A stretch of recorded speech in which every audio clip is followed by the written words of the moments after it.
got out of the shower. I'm going to have to move you. I got a different way to sit. Oh. While I was in the shower, what the hell did I do? I listen to music all the time when I'm in the shower. I turn on the Amazon Echo that I got for free out of somewhere. I won it. No, that was the Dot that I got for free from somewhere. I won an Echo from a workplace once, and I looked at it and I said, I don't know what the fuck this is. I felt like it was getting ready to go doom, doom, doom, doo, doo. I felt like it was out of the year, that Monolith from the year 2001, the movie, whatever it was. It doesn't matter.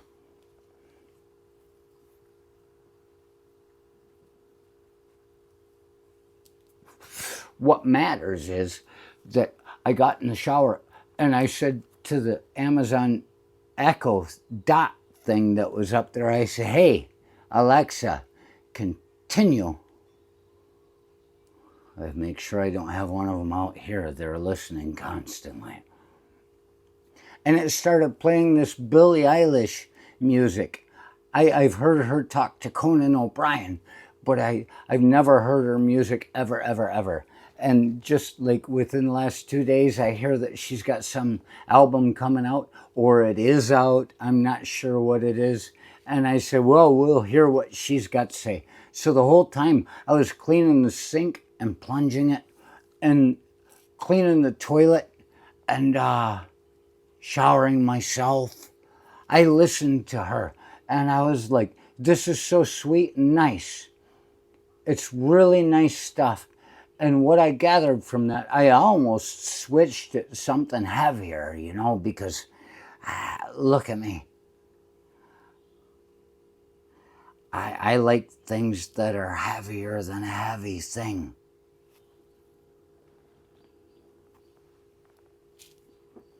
However, I stopped myself. I said, you know what, we're going to listen to this all the way through. And it was so peaceful and peaceful and peaceful.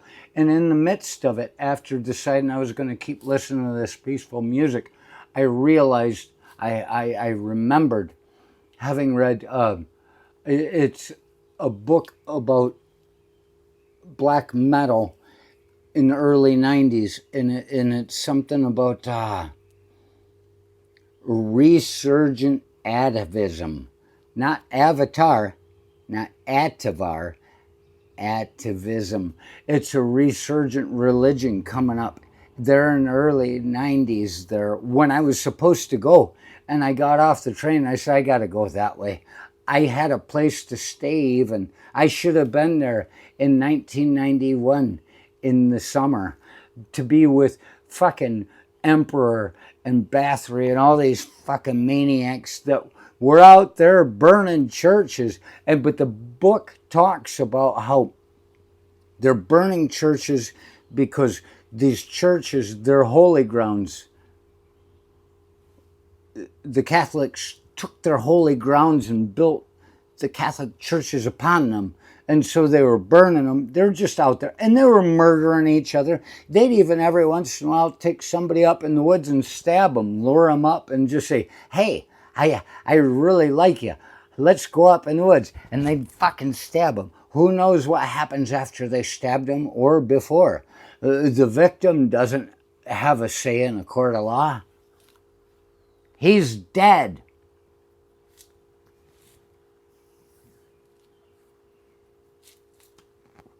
But the interesting thing I found about this, in that book, it was written, I'm pretty sure by a psychiatrist, I don't know. I don't remember the original name of it, but I know it was about resurgent atavism. It was black metal. There's a cool name that Pure Legend loaned me the book, and I read it, and I was like, holy fuck. And somewhere in there, they talked about how when society starts to collapse, you can see it happening by the music that is being released. interesting because it takes a while for somebody to make a song. So by the time they make the song and then they get an agent, or then the record label releases it, they do the marketing, all that. By the time it comes out, it's already months or even years behind the suffering that they are seeing in their society. The book talks about, they don't mention that, but this is what I get from it, you know. That's what's great about reading a book. You don't just get pushed forth by somebody reading it on the way. You're like, wait, I wanted, and you're like, fuck it, I'm not going back. But in a book, all it is a page. You can see things for yourself. It's just like court records.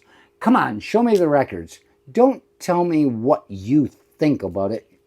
You can, but let me see the records, and what you say about it defines how much I believe in your opinion, which if you're not showing the records, I don't believe in your opinion.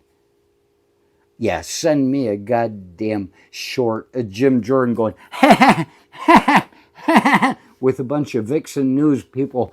When he's with his friends, he smiles.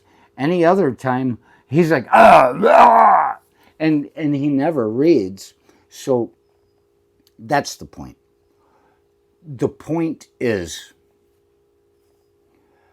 there's something in that book which I believed, and I still believe, which states that the more society starts to collapse, the angrier music will get.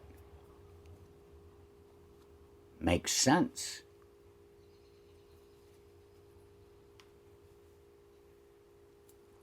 Yet, here I am for 40 minutes, probably 30, probably 20. I don't count when I'm awake. This Billie Eilish is singing her newest album. It kept playing it over and over and over. Some young girl, I've seen her talk, but the truth is, everything she's doing is truly very sweet, harmonious. That may be the wrong word if there's nobody harmonizing with her, but it harmonizes with the good part of me. I'm listening to this thing. It's not my music. I'm supposed to be a metal DJ. It harmonizes with me, and I can see who it was that was listening to the echo before I got in the shower and listened to it myself without turning it off. It's almost like this young girl still has hope. And there's nothing wrong with the music. I don't like music anyway. I'm just critical of it. I can listen to anything, anywhere, anytime, any place. I don't give a fuck. I don't even consider myself a critic.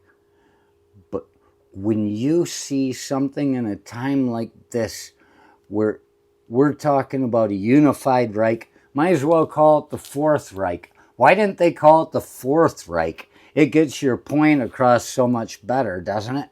In this time that somebody released something that's sweet and peaceful and loving, and they're not working for him to try to shut down the notions, oh, we're a fine people. Look how sweet we are. No, they get Kid Rock, they get Ted Nugent, who I saw once in concert, and I was with my brother, my oldest brother, the one that loves me, and the one, I love him, of course, but he loves me back, or used to. That time in the Ted Nugent concert, when he stood up and stopped between songs and said, yeah, MTV. He started talking about MTV. It was probably about 1990, between 92 and 95. saw him in Kalamazoo Wings Stadium, I believe. And Ted Nugent says, all you black lumps of shit on TV, I've got more talent in my little finger. So if that's what that poor guy's going for him, trying to lure in black voters, and he's calling them black lumps of shit, and don't think that they didn't catch notice of it, because I was standing there and I went and I said, when he said it, and I looked to my brother, forget him, I saw another black man standing on the other side of him, and the black man, he didn't go, ah! He was just standing there stern, like he was used to it. That's no way to fucking go through life. That's even worse than going through life fat, drunk, and stupid. Watch your music right now. People are trying to hold us together. That Billie Eilish, I'll never listen to her again, but it was calm, it was peaceful, and it did not fit in with the time when terrible things are about to happen. Didn't fit in? Doesn't matter. She still has hope.